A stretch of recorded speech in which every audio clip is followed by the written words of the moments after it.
എടാ പാപ്പ പോയി നീയാണോ? ഓക്കെ. വീട്ടിൽ ആരാ ഉള്ളത് ചോദിക്കുന്നുണ്ട്. വീട്ടിൽ ഉമ്മയും വാപ്പായും ഉണ്ട് കേട്ടോ. എന്തുവാ ഇവിടെയെന്ന് ചോദിക്കുന്നുണ്ട്. അപ്സിമോള് ചോദിക്കുന്നുണ്ട്. ഫിറോസ് ലവർ നീ ആരാന്ന് ചോദിക്കുന്നുണ്ട്. റോഡ്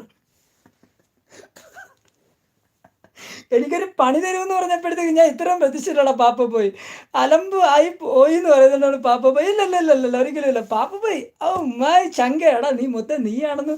എടാ എനിക്ക് ഒരു എടാ ഇത് എനിക്ക് മുളവനെ എന്ന് പറഞ്ഞപ്പോഴത്തേക്ക് ആക്ച്വലി എനിക്ക് പാപ്പാടെ ഇതാണ് വന്നത്. എന്നിട്ട് ഞാൻ പാപ്പ എന്ന് പറയാത്തതെന്നറിയോ? ഇനി പാപ്പായ്ക്ക് ഒരു വിഷമമായി കഴിഞ്ഞാൽ ഞാൻ എടാ ഇനി നിന്റെ അക്കൗണ്ട് വെച്ചിട്ട് ഇങ്ങനെ വരുന്നു നിനക്കൊരു നിനക്കൊരു വിഷമമാണെന്ന് വെച്ചാൽ ഞാൻ പറയാനുണ്ട്. എനിക്ക് മുളവനെ മുളവനെ എന്ന് പറയുമ്പോൾ ആകെ അറിയാവുന്ന പാപ്പായെ മാത്രമാണ് എനിക്ക് അറിയാവുന്നത്. ആ പാപ്പ പോയി സോറി പറയുന്നുണ്ട്. റോഡ് ബ്രോ പറയുന്നുണ്ട് ഞാൻ അറിയാതെ ഓൾട്ടർനേറ്റ് അക്കൗണ്ടിൽ നിന്ന് വന്നു എന്ന് പറയുന്നുണ്ട്. എൻ്റെ മുത്തുമണി അയ്യോ ലവ് യു സോ മച്ച് ടാ പാപ്പ പോയി ഈ ചങ്ങായി അടിപൊളി. എന്തായാലും സൂപ്പർ കേട്ടോ. സൂപ്പർ വൈബ് ആയിട്ടുണ്ട്. എന്തായാലും അൽഫ അവൻ എൻ്റെ മുത്തുമണിയാടാ. അവൻ ഇവിടെ ഫുൾ ഫുൾ സ്വാ